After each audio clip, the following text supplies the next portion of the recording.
नमस्कार दोस्तों, अष्टम क्लासेज में आपका स्वागत है। हमारे आर्ट एंड कल्चर की क्लासेज तो हम आज कंटिन्यू कर रहे हैं। ये हमारा पार्ट 5 है दोस्तों। ये हमारा लास्ट पार्ट होगा। इसमें हम कंप्लीट लोकगीत आज कंप्लीट पढ़ लेंगे। यदि आप वीडियो पे पहली बार आए हो तो प्लीज़ इससे पहले के जो 4 वीडियो है वो कंप्लीट देख लीजिएगा, उसके बाद में आगे बढ़िएगा। जो हमारे शॉर्ट ट्रिक का जो एक पेज है, कंप्लीट एक पेज की जो शॉर्ट ट्रिक है, उसे अपने मन में इमेजिंग के द्वारा या कोई एनिमेशन के द्वारा आप बनाइएगा। उसके बाद में ही ये पढ़िएगा और 2-3 बार आप रिवाइज करिएगा। दोस्तों गारंटी के साथ बोल रहा हूँ कि आपको ये लोकगीत कंप्लीट याद हो जाएगा। अक्सर जो कोई भी एग्ज़ाम हो, राजस्थान का कोई भी एग्ज़ाम हो, उसमें आर्ट एंड कल्चर तो कंपलसरी सब्जेक्ट हो गया है दोस्तों। और आर्ट एंड कल्चर ऐसा सब्जेक्ट है जो फिक्स हो गया, ना तो ये बढ़ रहा है ना घट रहा है। जैसे कि सपोज हिस्ट्री फिक्स हो गई, ज्योग्राफी फिक्स हो गई, जिसके अलावा आर्ट एंड कल्चर फिक्स हो गई, लैंग्वेज फिक्स हो गई। ये जो 3-4 टॉपिक 5-7 टॉपिक है फिक्स हो गया। जैसे करंट अफेयर है, ये बढ़ता रहता है बढ़ता रहता है बढ़ता ही रहता है, घटता तो है नहीं।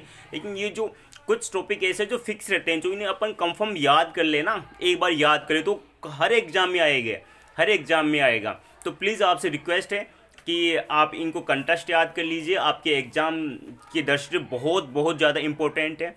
तो हम कंटिन्यू करते हैं और आपसे रिक्वेस्ट है कि प्लीज़ यदि आप वीडियो पहली बार आए तो वीडियो को सब्सक्राइब कर लीजिएगा और इसके बगल में जो बेल आइकन है उसे भी आप प्रेस कर लीजिएगा, जिससे कि आने वाले जो भी वीडियो सबसे पहले आपके पास आए, सबसे पहले आपके पास है, तो सबसे पहले फ़ायदा भी आपको ही होगा ना।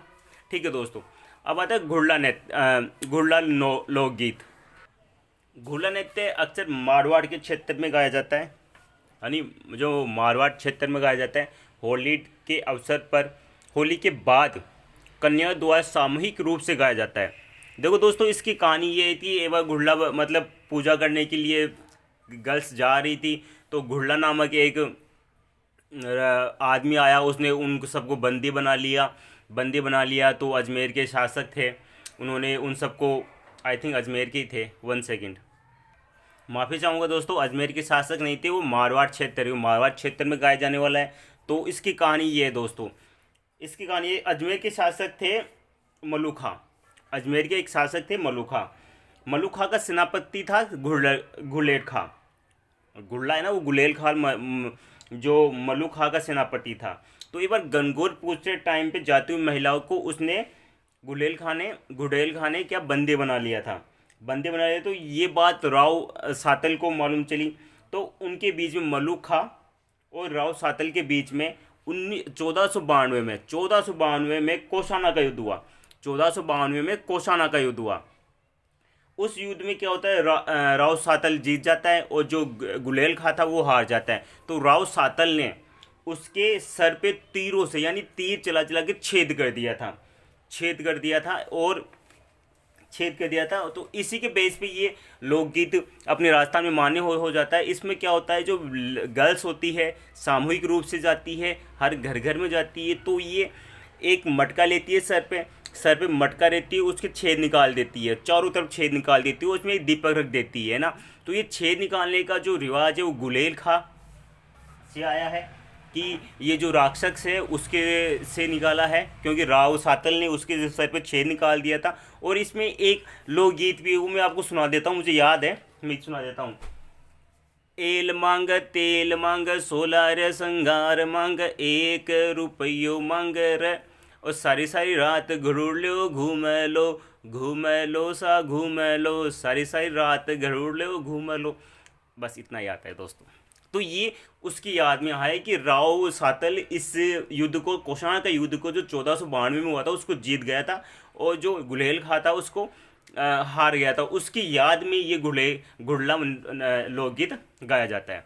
उसके बाद में आता है दोस्तों कामन लोकगीत, वर वधु को जादू टोने से बचाने के लिए गाए जाने वाला गीत। हाँ दोस्तों, जो नई नवेली दुल्हन या दूल्हे होते हैं उन पे अक्सर राजस्थान में कि उस पर कोई जादू टोना कर देगा, उसे कोई सिखा देगा, उस पर कोई भस्म कर लेगा, उसे बचाने के लिए एक लोकगीत गाया जाता है जिसका नाम कामन लोकगीत है। वर वधु को जादू टोने से बचाने के लिए गाए जाने वाला लोकगीत। ठीक है दोस्तों। पावना, उसके बाद में आता है दोस्तों पावना लोकगीत की दामाद के ससुराल आने पर गाए जाने वाला लोकगीत। ये अक्सर जब दामाद 1 या 2 बार आता है उस तभी तक ही वैलिड होता है। हमारे देखो जयपुर में बात बता दो तो ये तब तक ही वैलिड होता है, उसके बाद में तो आओ जाओ कोई मतलब नहीं है। बाकी पावना लोकगीत होता है जो फर्स्ट टाइम पे जब दामाद ससुराल आता है तो उस टाइम पे गाए जाने वाला लोकगीत है पावना लोकगीत। उसके बाद में आते हैं पीपली। पीपली लोकगीत, अपने पति को परदेश जाने से रोकती हुई, इस गाने में ये वर्षा ऋतु में गाया जाता है। मतलब ये पीपली लोकगीत है कि अपने जो पति विदेश चला जाता है कि यार आप कब आओगे, कितने दिन, मैं कैसे रुकूंगी आपके बिना, मेरा क्या हाल होगा, आप अकेले वहाँ कमाओगे, मैं यहाँ अकेली। तो वो रोकती है उसे कि नहीं तुम रुक जाओ, यहीं पे अपन कम कमा लेंगे, कम खा लेंगे, लेकिन तुम यहीं पे रुक जाओ। और ये अक्सर वर्षा ऋतु में गाया जाने वाला लोकगीत है पीपली लोकगीत। ठीक है दोस्तों, आगे बात करते हैं अपन दोस्तों जीरा। जीरा लोकगीत, पत्नी द्वारा अपने पति को जीरे की फसल को बोने से रोकती हुई। क्यों?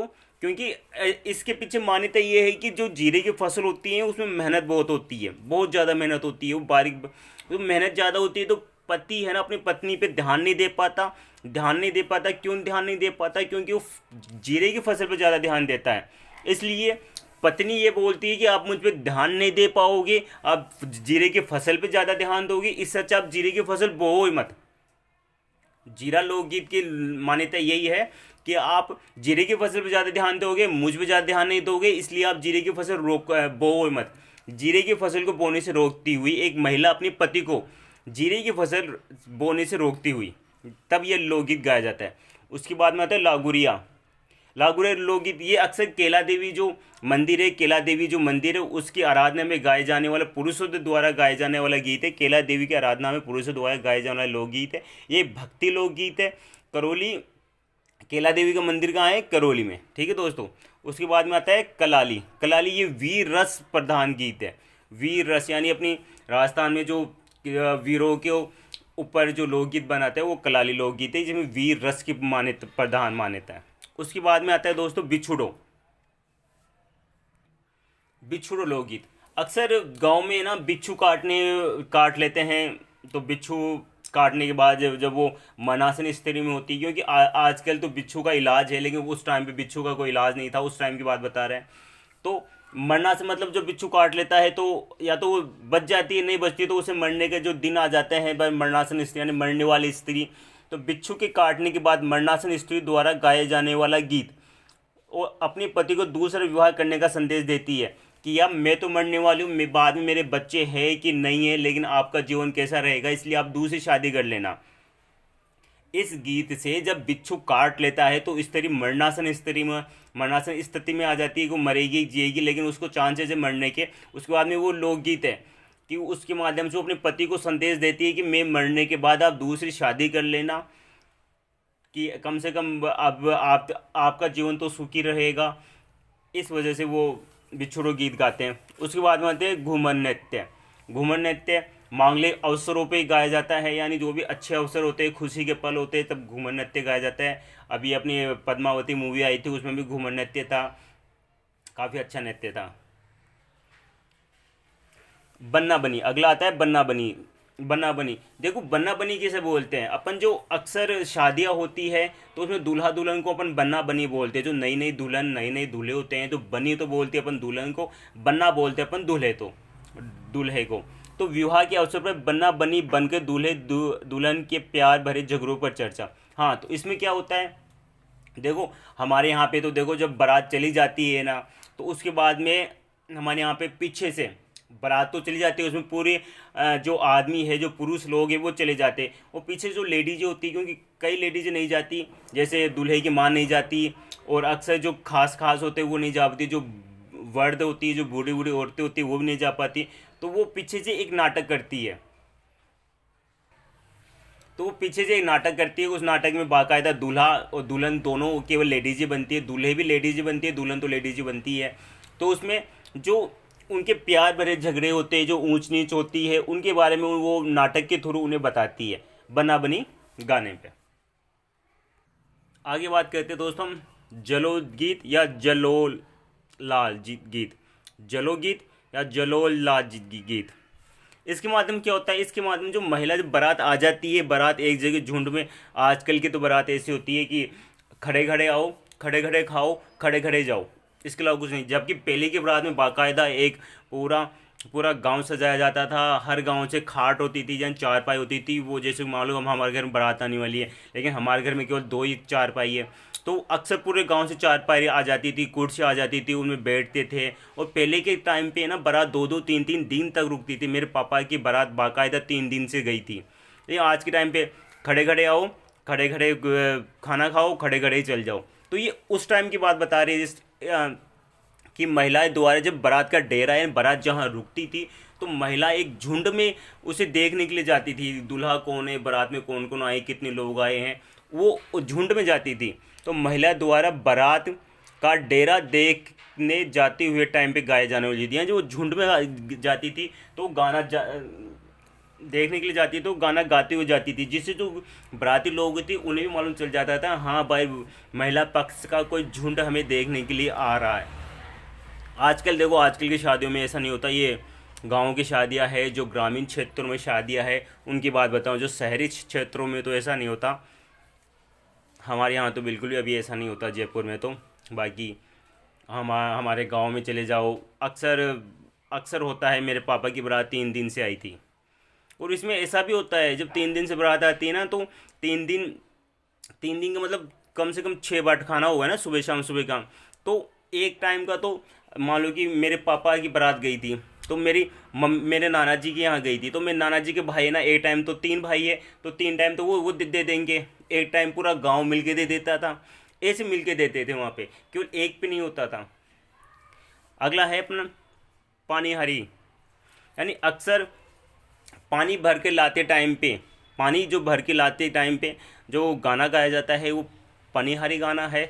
इस पे काफ़ी सालों पहले एक गाना भी आया था, पानी वाली गिव मी वाटर, ऐसा कुछ था, बट इससे उससे कोई लेना देना नहीं है।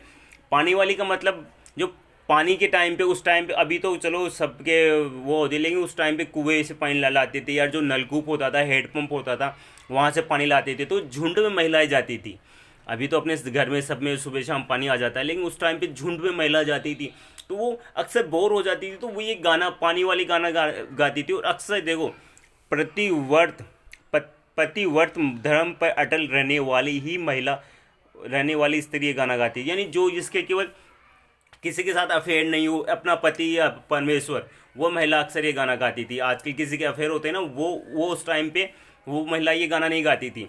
केवल एक भाई मेरा पति मेरा परमेश्वर, वही महिलाएं ये वाला गाना गाती थी। और ये अक्सर झुंड में जाते थे पानी भरने के लिए, तो वो बोर हो जाते थे, तो वो ये वाला गाना गाती है। अक्सर आप देखते हो कहीं गाँव जाते हो तो या किसी मंदिर में जाते हो, कई महिलाएं बैठ जाती है, वो गाना गाने लग जाती है, क्यों, ये उनकी परंपरा है। तो पानियारी गीत, जब महिला पानी भरने के लिए जाती थी, अक्सर पतिव्रत धर्म पर अटल रहने वाली स्त्री ये गाना गाती थी। ठीक है, आगे बात करते हैं गुड़ चढ़ी, यानी गुड़ चढ़ी और घोड़ी गीत, ये दोनों एक ही है। गुड़ चढ़ी घोड़ी गीत, दूल्हा घोड़ी चढ़ते टाइम पे गाए जाने वाला गीत। जब दूल्हा घोड़ी चढ़ता है तो उसके बाद जो गीत गाते हैं, या घोड़ी, तो घोड़ी पे उस टाइम पे गीत गाते हैं घुड़ चढ़ी। ठीक है दोस्तों, इसमें इतना कोई, बस घोड़ी पे छठ के टाइम पे जो दूल्हा घोड़ी पे चढ़ता है तो महिला ये गीत गाती है। अब आगे है लास्ट एंड फाइनल है विधिया लोकगीत। लास्ट एंड फाइनल है पर्वतीय क्षेत्रों पे गाए जाने वाला लोकगीत। पर्वतीय क्षेत्रों पे गाए जाने वाला लोकगीत कौन सा है? विधिया लोकगीत। तो दोस्तों, ओह सॉरी दोस्तों, ये दिखाई नहीं है, दोबारा 1 सेकेंड। हाँ, तो दोस्तों, विधिया लोकगीत, पर्वतीय क्षेत्रों पे गाए जाने वाला लोकगीत कौन सा है? विधिया लोकगीत। तो दोस्तों, आज अपनी आर्ट एंड कल्चर में जो लोकगीत नाम का टॉपिक पूरा कंप्लीट हो चुका है। इसके लगभग 6 पार्ट बन चुके हैं, और आप सबसे रिक्वेस्ट है वो 6 पार्ट देख लीजिए, मन में ये एनिमेशन बनाइए, इमेज बनाइए, इमेज के थ्रू आप ज़्यादा याद करने की कोशिश करिए, लंबे समय तक याद रहेगा, भूल नहीं पाओगे। दिन में ज़्यादा नहीं, 2 बार याद कर लीजिएगा, आप एग्जाम तक नहीं भूल पाओगे, मेरी गारंटी, आप लाइफ टाइम तक नहीं भूल पाओगे। ठीक है दोस्तों, लेकिन याद करना पड़ेगा एनिमेशन के थ्रू या इमेजिंग के थ्रू। आप इमेज करके कुछ भी करोगे, इमेज करके थ्रू आप याद करो, तो दोस्तों आज के लिए इतना ही। आई होप को आपको ये वीडियो बहुत बहुत ज़्यादा पसंद आया होगा, तो अपने दोस्तों का शेयर कीजिएगा, सब्सक्राइब दोस्तों बहुत ज़्यादा करवाइएगा, लाइक कीजिएगा, वीडियो पर कमेंट कीजिएगा, जो चीज़ समझ में नहीं आई वो बताइएगा। आगे अपन किस चीज़ पे टॉपिक बनाए, मेरे अंदाज से लोक नृत्य पे अपन टॉपिक बनाएंगे कल से या नेक्स्ट क्लास जो भी होगी। आज के लिए इतना ही दोस्तों। आई होप आपका प्यार यूं ही बना रहे। जय हिंद, जय भारत, जय जय राजस्थान।